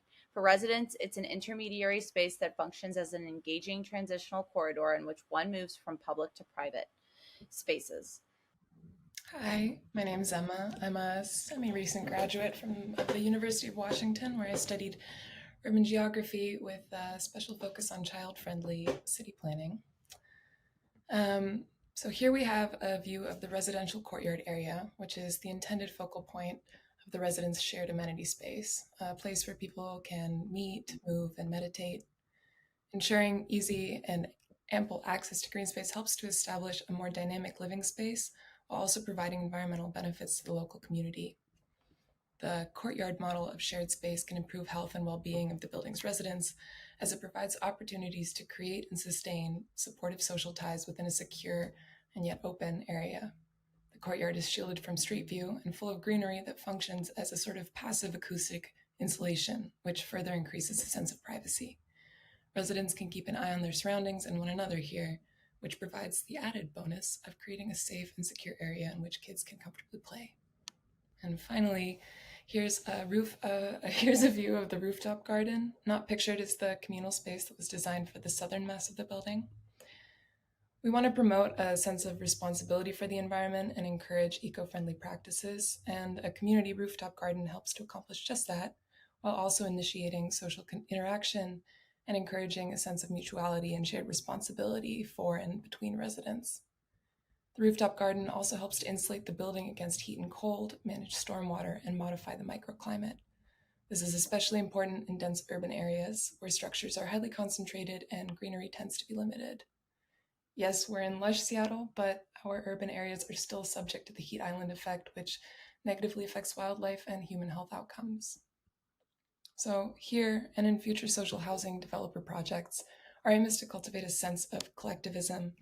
We want to provide Seattle residents with equitable housing opportunities that stimulate increased interaction between various social groups, advance community health, and promote an empowered sense of ownership and belonging for both the general public and residents of social housing developments.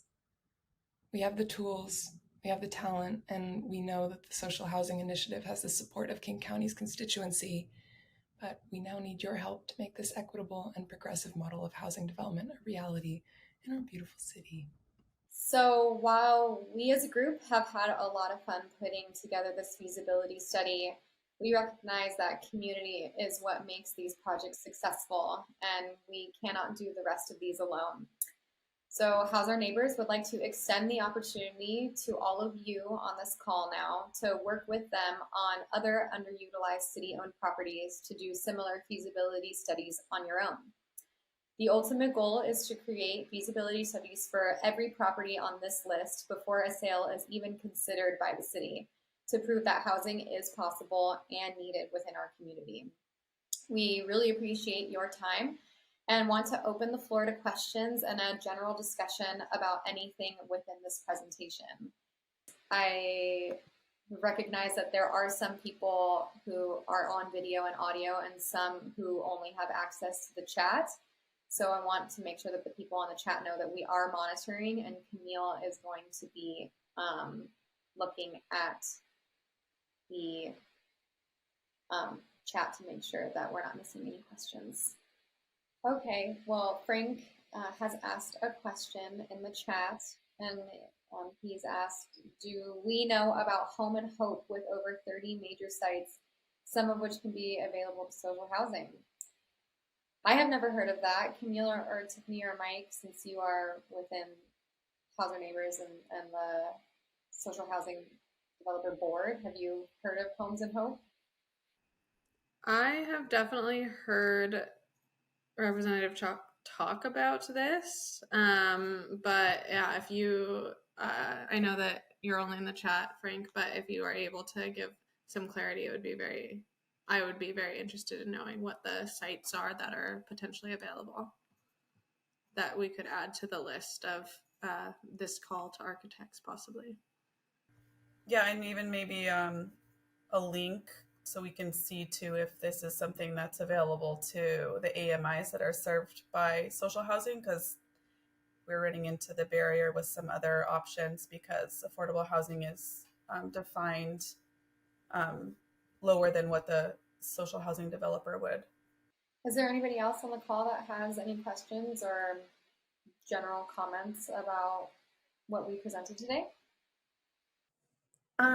Yes, I have a question. I was wondering, I think you have slides that speak to this, but I might have, just in compiling the information in my head, I might not know the answer off the top of my head, so one of you might be able to answer this a little bit better, but I'm just kind of wondering about the scale of this project, as it's kind of a smaller scale than many, apartment buildings and kind of mixed mixed income housing projects.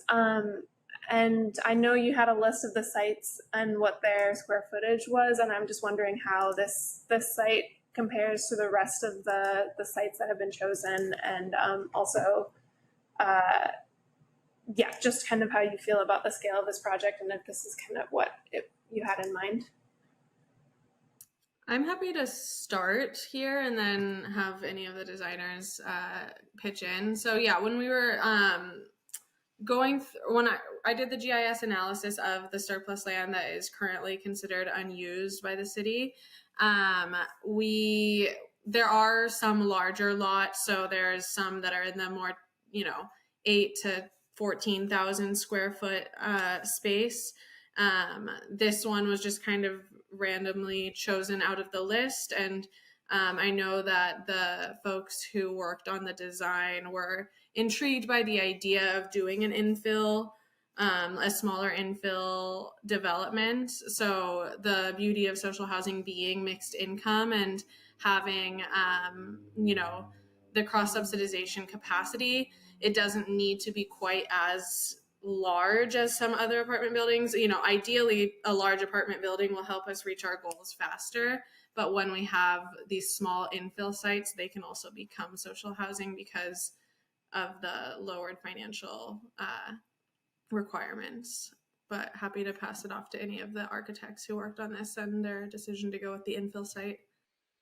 Yeah, I would say the same as you, Camille. It was just, Camille gave us the list, and I think we liked the proximity to the Ballard High School. We liked that it was an infill site, and that it created a little bit more of a challenge of how do we fit the required amount of units for it to be a financially successful model for the social housing developer to use. We liked the proximity to other amenities, and it was also a relatively flat site. Juliet actually did an initial analysis to see if there was anything within like environmentally critical areas, and found that this site was one of the least restrictive in that sense too. So made it just a little bit easier for us to do a pretty quick feasibility study. We've actually only been working on this since the middle of June. So it's been 7 weeks since we started this process, and all of us, have full-time jobs on our own. So we wanted something a little quicker and easier to deal with than, having to do more research with ECAs and things like that. So it was kind of random, but also had some intent as to why we picked this specific site to do the first feasibility study on. Colby has asked a question in the chat. He says, curious about the decision to put the 2-unit instead of the 3-unit on the ground floor. It seems like the intention for multi-generational housing would benefit most from ground floor access. Is it because the whole unit would have to be accessible to call the unit accessible? And yes, that is the answer. We did some research, and in order to remove the requirement of having an elevator on this site, we had to have at least one type A unit, which is the fully ADA accessible unit type, and it had to be on the ground floor. So it had to be fully accessible from the grounds. And our reasoning for not having an elevator shaft was because we just wanted more courtyard space. We thought that that was more of a benefit to the community at large than to provide an elevator. And we chose a 2-bedroom instead of 2 1-bedrooms because we wanted to provide that ability to have a family living there instead of a single person or a couple or just two people within that unit. But the double-heighted, the 2-story, 3-bedroom unit design did mean that we couldn't have that one on the ground floor for that specific reason. Yeah, I would love to add a follow-up to Colby's. So I noticed that you have the community garden at the roof. And in our experience, that does require an elevator. So is there a plan to limit the access to that to just the units on the top floor, or just one unit with direct access to it? Or have you found a way around having community space above grade without an elevator? Okay. We did a project a few doors west of this site, and we did an outdoor stair and an outdoor courtyard, and we had an indoor stair because we had more than 4 units per floor, so we needed 2 exits. But we did all the accessible units at grade, like you're proposing, but we had no roof deck because that's not permitted without an elevator for the same reason as the accessible units limitation. Conceptually, it's wonderful. And there are ways around it, but it wouldn't be then a community space. So it would just be for one unit, would have direct access to it. And you could have multiple units with direct access to the roof for their own little garden, but it would be limited to the units at the top floor only and be private from each unit. Yeah, I mean, we definitely have room for an elevator as the site plan shows. There is quite a lot of outdoor space. So we do have the ability to have an elevator. Our original design actually did have an elevator off of one of the 2 buildings. Another option that we could do is we could put a garden on the ground floor in that 15-foot setback space in the back that we originally have designed, just picnic tables and general vegetation.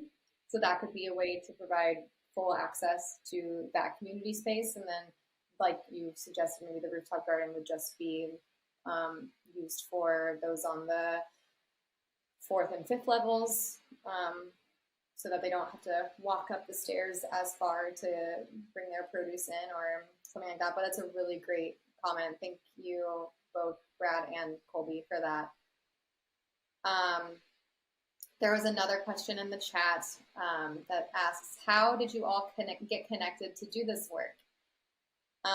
So I think I believe what happened was a member of the Committee on Homelessness had heard from Tiffany and Camille specifically, I believe, about I-135 back in February of 2022, and was like, hey, this sounds like a really cool thing that Coho would be interested in. It's very much up our alley.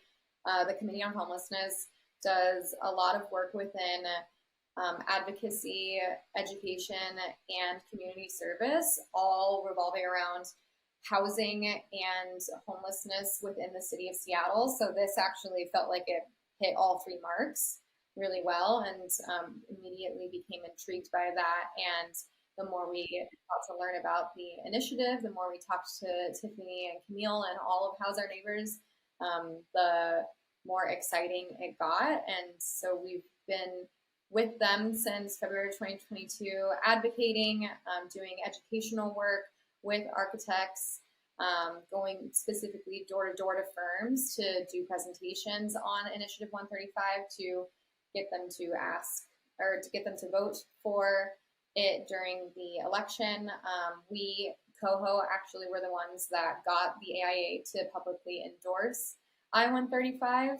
And so it's just been an ongoing relationship with House Our Neighbors and Coho. And so when it did pass, Tiffany and Camille reached out to me and said, okay, we have it. We've got next steps. Like, how can we continue this relationship? And so we thought that this feasibility study was a really great kickoff to now asking other architects, because like I said, this was really fun, but we also have, full-time jobs ourselves, and want to make sure that we're not limiting the amount of studies that House Our Neighbors can receive because of our lack of people power. And we wanted it to be more of a community-based project as well. We didn't want to hoard the feasibility study idea, we wanted to make sure that we could reach out to those that we trust and know within the community to be a part of it.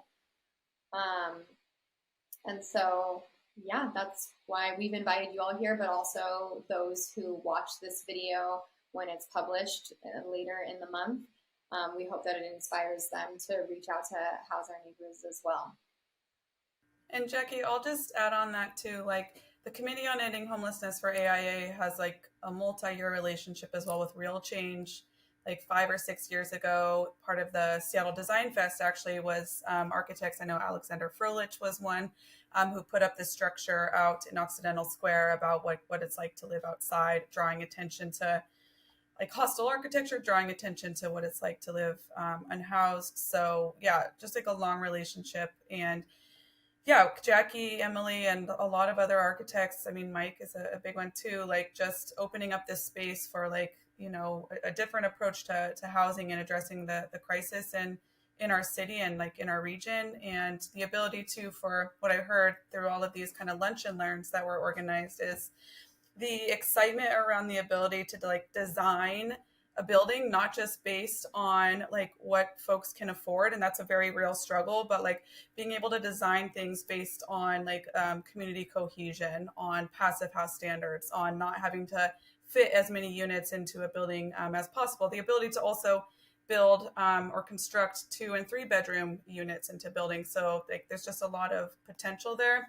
And I'll say too, like, a huge shout out to everyone on this panel who went into designing this, because this was all volunteer. Like we are hoping in the future, like to get a fund together to compensate architects, but this is really not just about like showcasing what you all are like able to do and like the ingenuity of it, but it's also creating, you know, like public education around social housing. And it's also creating this vision. So taking these plots of land that are not being utilized right now by the city, showing what is possible on there and getting community buy-in. Like this is all part of the larger project of showing what the city could be, that it can be a place for people, not just for coming back and forth or commuting from work. So just, yeah, so much appreciation to you all for creating this gorgeous design and hoping to do more in the future. I see that we have a question on the cost, and before answering that, I just want to emphasize how much is in terms of the social cohesion component that was brought up that Juliet just discussed so well. I think that this whole group of architects that worked on this design really, I have been in these meetings every week with them for the last 7 weeks, and mostly just as a fly on the wall, just answering small questions here and there, but just getting to see how much they've like truly embodied the idea of social cohesion in every single aspect of the design, from the community spaces to the commercial space to the way, the point access blocks and all of these new architectural terms that I'm learning as a non-architecture person. Definitely been really, really cool to see how the idea of social cohesion, which I research a lot, can be really put into architectural design. And then so to answer Anna's question on the cost to build, so just the other thing I would say to Colby's about like the difference of designing these buildings is that we do not currently, actually I think Mike, you can correct me if I'm wrong, that there's nowhere in specifically Seattle, but even there's very few places nationwide that mandate passive house as a standard for their housing units and for buildings. And if we are going to be serious about addressing the climate crisis that is at our doorstep, we need to be having buildings that are carbon neutral, that have carbon sinks. And Mike, I'm hoping you'll get into this thread just a teeny bit, because that's also a component of social housing that is very unique in the landscape, and we should be doing more of with all of our buildings, especially with the area that we are in geographically and wildfire season. Okay, so to move on to the cost question. So we can't do like a super, we don't have the exact materials that would be used to build this, but in terms of taking the sort of average cost per unit in 2023 that it would take to build an apartment, and then doing about a 5% multiplier for passive house, the total cost would be about $3-ish million, maybe a little less. But because of the bonding capacity and the only needing 10% equity to construct, this could be built if the social housing developer had $300,000 today. It could bond and begin building this now, and then pay off the additional 90% of debt over time. And then Ace has a question, and I know that Tiffany answered it in the chat, but just so it's recorded, the question is, for working on another parcel, do you have a timeline for when you'd like to see some other designs or feasibilities completed? For example, before you start the funding campaign or another date? And Tiffany has answered within the next 5 months, and so I don't know if you want to extrapolate on that a little bit more.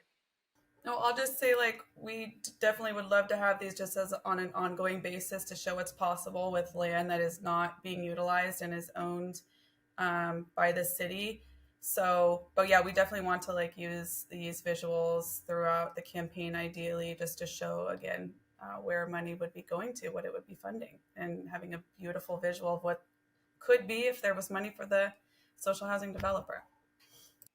And I'll just add, please reach out to us if you do want to do one of these. And if if you find yourself with time and capacity, before 5 months from now, or, anytime, reach out to us, because we would love to work with you to make these happen, just as Tiffany said, on an ongoing basis. And so, as I also mentioned, I was mostly a fly on the wall for most of these conversations, but was there to help make sure that everything was fulfilling the charter and the vision of I-135. And so happy to do that with other people that are interested in conducting these feasibility studies. Can you go back to step one? So, because it sounds like that is kind of the most important next step, which is how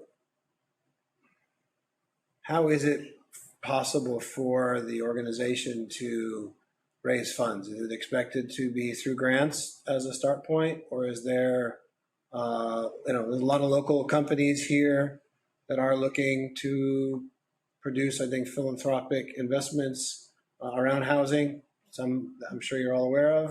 I don't know if you're talking with them, some of the larger tech firms. But I would feel like, anytime you're going to invest energy and effort in feasibility, it's have the ability to then convince the municipality to share the land and move forward. Yeah, that's a really good question. So in terms of the capital required to bond and do the whole process of financing, yes, philanthropy can be a part of that. And I know that the social housing developer board has already started kind of talking about what that could look like.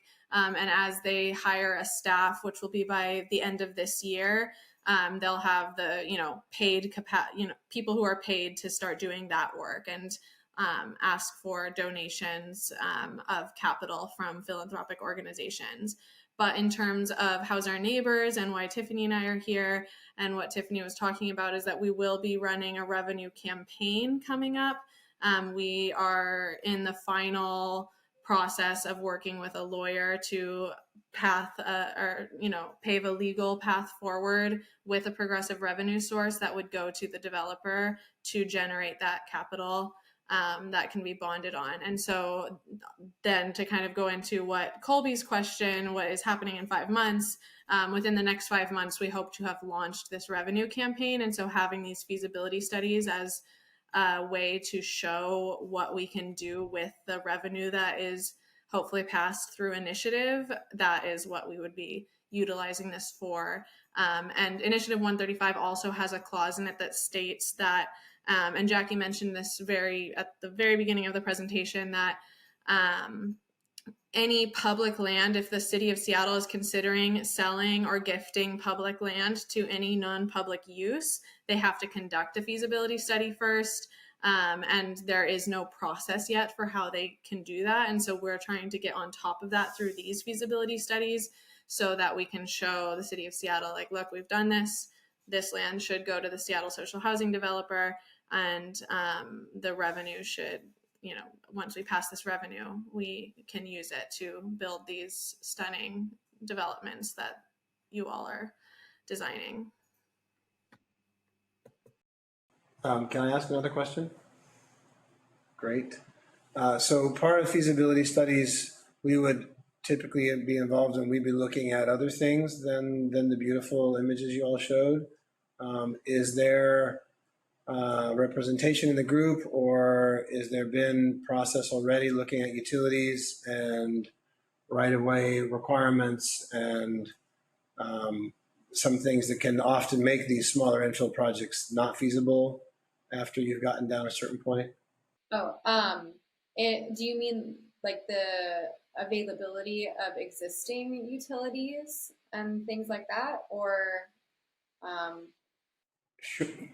Yes, to a certain degree. I mean, each site in Seattle technically is served by, perhaps sewer, water, storm, right? And so depending on the size of the site, there are requirements for provisions around those things. And so I'm asking, is there analysis being done looking at how the sites are currently served and what requirements, if any, there might need to be to achieve the proposal? I can give some examples if that's helpful. Okay. So water is generally pretty obvious. You look at the utility map, Seattle Public Utilities, the DSO map, and you can generally see water if it's there or not. Sometimes they don't show it, even if it is there. And so a water availability certificate would generate the information as to whether you need to improve any of the infrastructure available to the site through a valve or an extension. But a bigger one, a site this small wouldn't trigger this, but a bigger one would be a storm main extension, and making sure that any sites over a certain size that might result in more than 5,000 square feet of impervious area already have service to a storm main or a combined public main. Those can be very, very cost prohibitive to extend. And lately, Seattle Department of Transportation has been very focused on curb ramps. And so any sites at T intersections or at corners can be asked to produce or improve curb ramps serving the corner, no matter the size of the project. And that can actually be quite costly and ends up taking you through one of their more robust processes. So those are some. Those are really good points. Thank you for bringing those up. We did not look into those.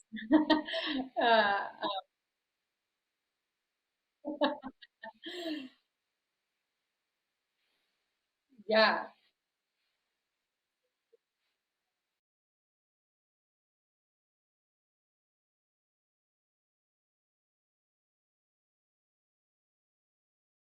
We do lots of feasibility studies. So these are things that we're asked to do by clients. Okay. The site I mentioned that we did a few doors away, when we did it, we had access to water. When we did a site 2 doors west of that, we didn't have access to water. And so that is on 65th. And the city has a way to give access to water. They were requiring $60,000 in valves being added to the water main. And so I would be curious what they say about water that close to the 14th and what they say about those corners and curb ramps. But again, projects can handle these things. These are not huge costs. The storm main extension is the very big cost. Though the cost of the things I'm talking about, if you have enough of them, they can actually be problematic. I think for social housing, perhaps there's, the developer can,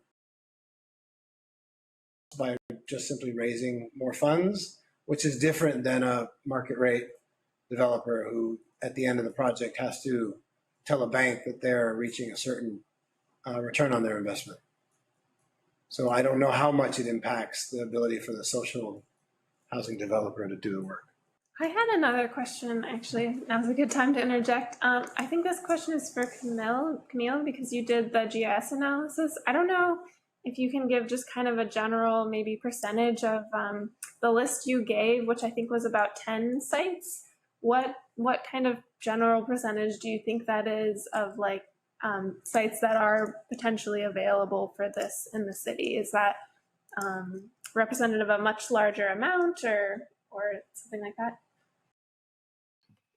Yeah, so the list is mostly what the list is filtered for is so I filtered it for buildings that are lots that as of 2022 are zoned for multifamily housing.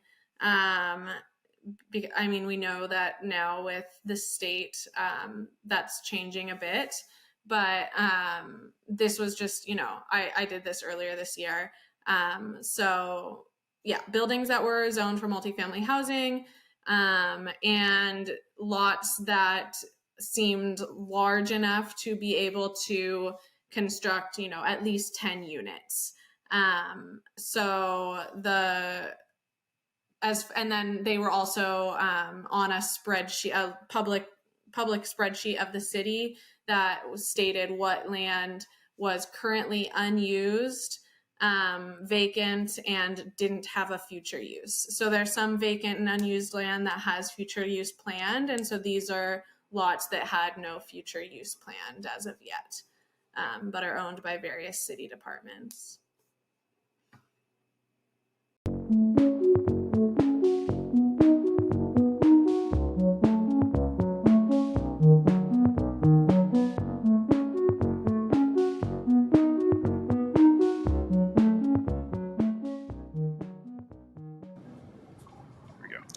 Hi, welcome back.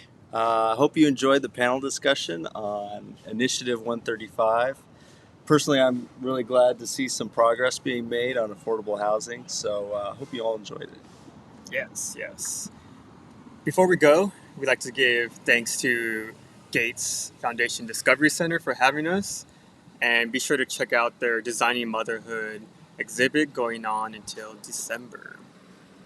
And join us tomorrow. We're going to do this again on Wednesday. We're going to be at the Center for Architecture and Design. So join us there for another virtual Mainstage event. Thank you.